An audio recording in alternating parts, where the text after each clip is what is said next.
Bismillahirrahmanirrahim. Assalamu alaikum. Dear students, how are you? Hope you are well and enjoying good health. उम्मीद करती हूँ आप सब ने बुक्स परचेज़ कर ली होगी और आप साथ साथ लेक्चर सुन रहे हैं। और लेक्चर सुनने के बाद होमवर्क जो है वो पोर्टल पे अपलोड कर दिया करें। हम चेक करके आपको रिस्पांस देंगे इंशाल्लाह।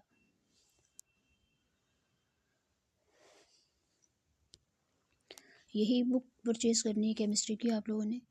तो जैसे ही 26 से इंशाल्लाह हमारे फाइनल एग्ज़ाम स्टार्ट हो रहे हैं।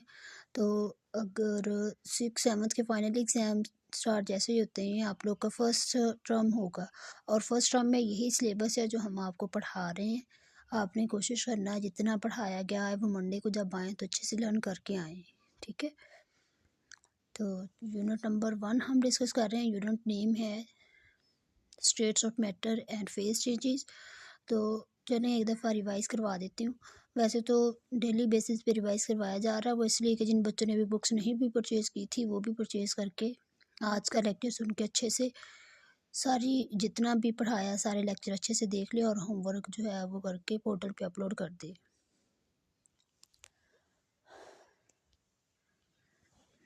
Define matter. Anything that has mass and occupies space is called matter. How many states of matter? There are 4 states of matter: liquid, solid, gas and plasma. Phase change. Matter जो है एक state से दूसरी state में किस तरह change होते हैं जब उनमें एनर्जी या तो रिलीज़ करनी पड़ती है या फिर ऑब्जॉर्व करनी होती है, ठीक है। नेक्स्ट हमने केमिस्ट्री की डिफ़ाइन को डिस्कस किया था कि केमिस्ट्री की डिफ़ाइन में हम क्या करते हैं। कोई भी सब्सटेंस है हम उसकी प्रॉपर्टीज़, कंपोजिशन और स्ट्रक्चर को डिस्कस कर रहे होते हैं। कंपोजिशन में हम ये बता रहे होते हैं कौन सा एलिमेंट इस सैंपल में कितनी मिकदार में मौजूद है, कितनी इसकी परसेंटेज मौजूद है। जबकि स्ट्रक्चर में हम एटम्स के अरेंजमेंट बता रहे होते हैं, ठीक है। इसी तरह से फिर हम ब्रांचेज ऑफ केमिस्ट्री कितनी सारी ब्रांचेज में क्यों डिवाइड किया गया, ताकि केमिस्ट्री के हर एक एस्पेक्ट को अच्छे से स्टडी करने के लिए, इन पे फोकस करने के लिए, कंसंट्रेट करने के लिए केमिस्ट्री को इतनी सारी ब्रांचेज में डिवाइड किया गया। फिज़िकल केमिस्ट्री में हमने देखा था कि सब्सटेंस जो है एटॉमिक और मॉलिक्यूलर लेवल पे किस तरह बिहेव कर रहे होते हैं। इनऑर्गेनिक केमिस्ट्री में हम उनको तमाम कंपाउंड्स को स्टडी किया था जिसमें कार्बन और हाइड्रोजन मौजूद नहीं होते।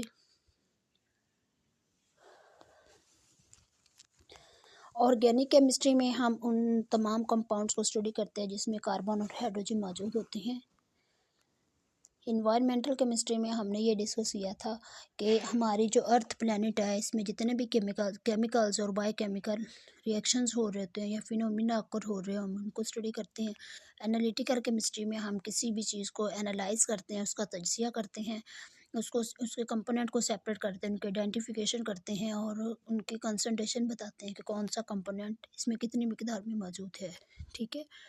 फिर बायोकेमिस्ट्री में हमने कहा था कि लिविंग ऑर्गेनिजम्स के अंदर जितने भी केमिकल और बायोकेमिकल रिएक्शन हो रहे थे उन सब को स्टडी करते हैं। आज का जो हमारा वर्क है न्यूक्लियर केमिस्ट्री, तो आज एक ही ब्रांच पढ़ाऊंगी ताकि आप जो हमने पहले डिस्कस किया वो सारी ब्रांचेस अच्छे से देख लें। न्यूक्लियर केमिस्ट्री जैसे कि इसके नेम से ही रिप्रेजेंट होता है, एटम्स के न्यूक्लियस के अंदर जितने भी केमिकल रिएक्शंस हो रहे होते हैं उन सब को स्टडी हम न्यूक्लियर केमिस्ट्री से करते हैं, ठीक है। मीन के न्यूक्लियर केमिस्ट्री की वो ब्रांच है जिसमें हम एटम्स के न्यूक्लियस के अंदर जितने भी रिएक्शंस हो रहे होते हैं उन सब को स्टडी करते हैं। इसमें हम स्टडी किस किस चीज़ को करते हैं। रेडियो एक्टिविटी क्या है, जब कोई भी अनस्टेबल एलिमेंट अपनी एनर्जी रिलीज़ करता है in the form of radiations कैसी हो सकती हैं, alpha particles, beta particles, gamma rays, इस टाइप की रेडिएशंस हो सकती हैं। तो वो जो अनस्टेबल एलिमेंट होता है अपने आप को स्टेबल करने की कोशिश में होता है, तो इस प्रोसेस को कहते हैं radio activity. Nuclear process, nucleus के अंदर जितने भी प्रोसेस हो रहे होते हैं उन सब की स्टडी कर रहे होते हैं हम न्यूक्लियर केमिस्ट्री में।